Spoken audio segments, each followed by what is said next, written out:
So today's topic is Election Commission of India, that is from the Article 324 to 329 Indian Constitution. Our first CEC is Sukumar Sen. CEC means Chief Election Commissioner. He is a Sukumar Sen. And the first general election was held on 1951 to 1952. At that time, 70.3 crore voters were present. Article 326 is the universal adult franchisee right to vote. Article 326 gives us the power to right to vote. And till 1988, Article 326 voting age was 21. जब 1988 तक के हमारे article में 326 article में जो as लिखी गई थी वो थी 21 वर्ष की.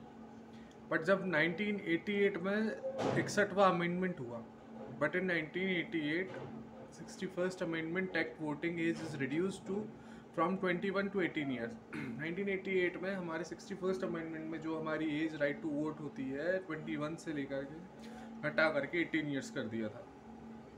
जो हमारे फर्स्ट सीईसी थे, चीफ इलेक्शन कमिश्नर, वो थे सुकुमार सेन. और जो हमारे 23rd चीफ इलेक्शन कमिश्नर थी वो थे सुनील अरोरा. फिर हुआ 17th general election. 90 crore voters थे उस टाइम पे. तो ये जो इलेक्शंस होते हैं वो बेसिकली होते हैं Lok Sabha election, Rajya Sabha election, legislative council election.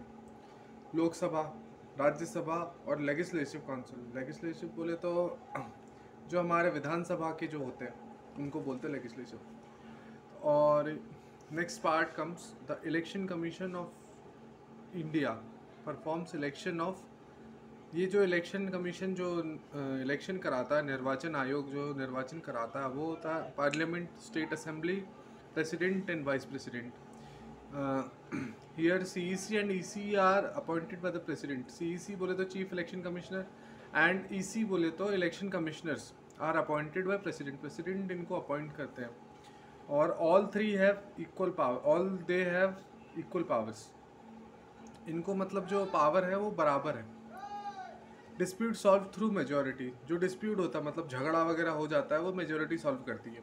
Salary, basic allowances etcetera are similar to that of the Supreme Court. मतलब इन जो सीईसी और ईसीज होते हैं, इलेक्शन कमिश्नर और चीफ इलेक्शन कमिश्नर्स होते हैं, इनकी सबकी सैलरी सेम होती है. ये सुप्रीम कोर्ट डिसाइडेड है.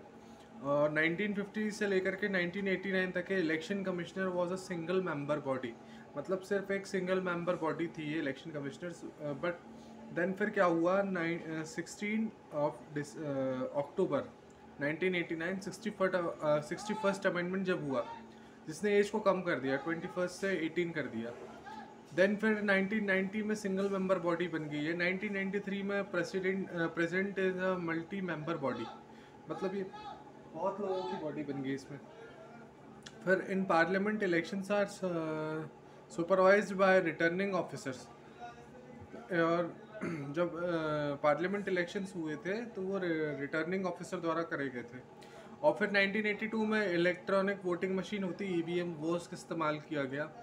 फिर 2004 से इलेक्ट्रॉनिक वोटिंग मशीन का मतलब यूज़ में लाना स्टार्ट हो गया. During voting ink is called indelible ink. तो जब वोटिंग होती है तो जो इंक इस्तेमाल होता है उसको बोलते हैं इंडेलिबल इंक. अब हम पढ़ते हैं इलेक्शन कमीशन के विजन्स.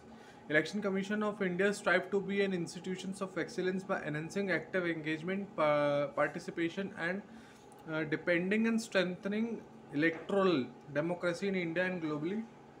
तो ये इसका विजन था.